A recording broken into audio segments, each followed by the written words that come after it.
Retomamos sobre esta diapositiva que presentamos en forma animada el domingo pasado para recordar dónde está México con respecto al resto del mundo. Y esta va a ser ahora una de las diapositivas que estaremos presentando para el panorama internacional, en vez de la otra donde había las barras de la contribución relativa de los distintos regiones del mundo o continentes. Esa sigue en el informe técnico, pero ya no la estaremos presentando aquí. Esta, ya dijimos, procede de un portal de datos que compila la Universidad de Oxford en Inglaterra con información de múltiples fuentes y que verifican en intervalos regulares.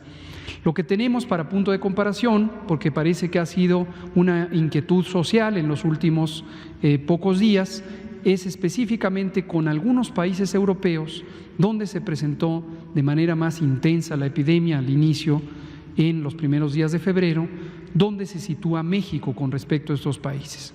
Ya han surgido algunas comparaciones, lo que nos hace pensar que la sociedad mexicana tiene una referencia sobre lo que pasó en esos países y quisiera entender con claridad cómo está la situación en México en comparación a la que vivieron esos países. Por eso lo retomamos. Y aquí hemos puesto algunos, podríamos poner por supuesto muchos otros.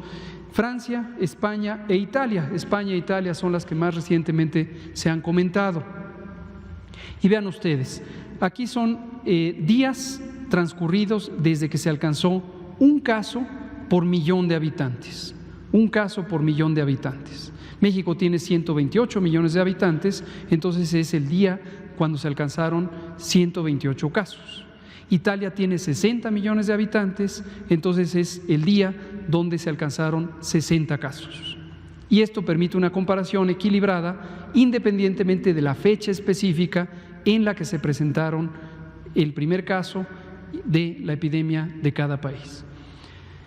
Veamos cómo está aquí la situación de los países europeos. Están pintados en color azul sus curvas epidémicas.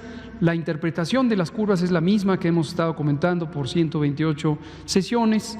Aquí son días transcurridos y aquí es cuántos casos por millón de habitante se presentaron, por millón de habitante. ¿Qué permite esto? Comparar equilibradamente países que tienen población diferente. No se pueden comparar países que tienen poblaciones diferentes. Ya puse el ejemplo con Italia, 60 millones de habitantes, México 128. Estados Unidos tiene arriba de 350 millones de habitantes.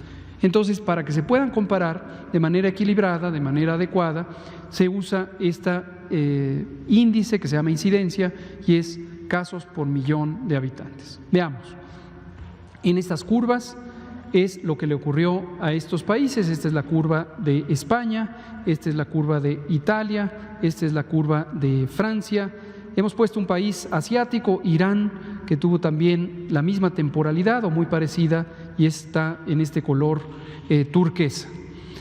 Pusimos también dos países del continente americano, nuestro inmediato vecino en el norte, Estados Unidos, y Brasil, que son los países más poblados del continente. México es el tercero después de estos dos. Entonces tenemos la situación de Estados Unidos, también se presentó una curva epidémica más o menos al mismo tiempo que Europa occidental, concretamente empezó el 25 de enero, después tuvo un descenso y ahora está teniendo un repunte, como ya lo hemos comentado recientemente, Estados Unidos. Brasil empezó también más o menos en las mismas fechas que México, y tuvo una trayectoria, pero muy parecida a la de México. Cerca del día 40 empezó a tener una progresión más rápida de la epidemia con respecto a lo que tiene México. Y hoy tienen estas cifras, hoy, esto es la fecha presente, aquí a 125, casi 130 días de que empezó la epidemia. Elementos que vale la pena no perder de vista es la velocidad a la que se presentaron estas epidemias. Y esto se ve por la fase inicial, es decir, el lado izquierdo de las curvas epidémicas, que es cuando van aumentando cada día los casos, y vean ustedes la inclinación. Entre más inclinada está esta parte de la curva, quiere decir que más rápidamente se presentan los casos. Esta es la velocidad a la que se presentaron en estos tres países europeos. es muy semejante a la de Estados Unidos y es considerablemente distinta a la que experimentaron Irán, Brasil y México en los primeros 20 o 25 días. Posteriormente, esos países llegaron a un punto máximo, este es el famoso pico de la curva epidémica, y empezaron a descender progresivamente. Y vean ustedes cómo desde el día 0 hasta una zona donde hubo una reducción muy significativa de casos, hay casi 90 días. Es decir, 3 meses transcurrieron, en su mayoría para esos países europeos, para que lograran tener una reducción sustancial del número de casos, sin haber terminado todavía sus epidemias. La transmisión sigue, desafortunadamente también en estos países, pero ya con una reducción muy sustancial, 3 meses. En el caso de Estados Unidos, tuvieron este pico inicial y luego empezó a descender, pero a una velocidad considerablemente menor que se expresa por la inclinación de esta línea. En el caso, y con el repunte que ya comentamos, en el caso de Brasil se presentó con esta misma o aproximadamente misma velocidad en el número diario de casos, pero posteriormente, alrededor del día 35, empezó a tener esta otra inclinación, es decir, esta otra velocidad que es mayor a la de México. Y la de México es la que hemos estado comentando todos los días, es esta curva que es plana cuando se compara con estas y que tiene una velocidad menor de aumento en el número de casos, y la razón por la que tiene esa velocidad y no otra más rápida es que las personas se han mantenido mayormente, en promedio 60% de reducción de la movilidad.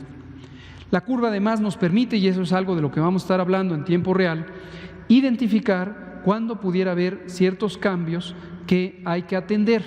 Concretamente, en esta zona estamos viendo un incremento después de haber tenido un pequeño periodo de disminución. Esto no es una buena noticia, y así como comentamos buenas noticias, también comentamos noticias que no son estimulantes. Y el mensaje aquí es, esto hay que mantenerse atentos y atentas, porque es el peligro de pasar al desconfinamiento. Cuando se empiezan a activar las distintas modalidades de la actividad en el espacio público, puede haber repuntes de la epidemia. ¿Qué es lo que hay que hacer? Por ejemplo, lo que dispuso el gobierno de la Ciudad de México. En este fin de semana, esto fue noticia, lo cual me parece muy importante, en este fin de semana la jefa de gobierno de la Ciudad de México, la doctora Sheinbaum, dispuso que aunque se estaba en el semáforo naranja, los comercios del centro histórico de la Ciudad de México se había verificado que no estaban cumpliendo las disposiciones de seguridad sanitaria, y tomó una decisión ejecutiva en uso de sus atribuciones de que no se abren estos comercios hasta que cumplan con estas disposiciones. Este es un excelente modelo del tipo de decisiones ágiles, certeras y muy determinantes que se hacen cuando se piensa en la protección de la salud de las personas. Felicitamos a la doctora Sheinbaum y al gobierno de la Ciudad de México por esta decisión. Vamos a pasar a la siguiente. Veamos ahora, estos son los números, insistimos, el informe técnico contiene todo lo que estaban acostumbrados a ver y aquí lo seguiremos presentando. Están los casos confirmados, 256.848, las muy lamentables defunciones, 30.639, y las personas que han sido recuperadas. Pero la vamos a presentar también de una manera gráfica que nos permita identificar estos 3 conjuntos. El esquema es el mismo, aquí es el número de casos, número de personas en esa condición, y lo vamos a ver ahora por semanas. En la medida en que esto ya transcurrieron varias semanas, podemos verlo también por semanas. Recordar que cuando decimos semana epidemiológica, es una semana que empieza en domingo y termina en sábado. Hoy estamos empezando la semana epidemiológica número 28, hoy. Número 28. Y como corresponde, y lo hemos dicho, los datos más próximos pueden ser no informativos por el retardo natural en el proceso de confirmación y de incorporación de datos. Entonces, no los presentamos hoy. La siguiente semana agregaremos la semana 26, en la siguiente la 27 y así. Vamos a ir 2 semanas detrás de acuerdo a lo que ocurre. Pero en todo momento presentaremos todo. En la curva roja vemos los casos confirmados que se van acumulando. En la curva de color turquesa vemos los recuperados. De todos estos casos confirmados, todos estos se han recuperado. Y lamentablemente han ocurrido esta cantidad de muertes. Muertes, recuperados, el conjunto. La siguiente.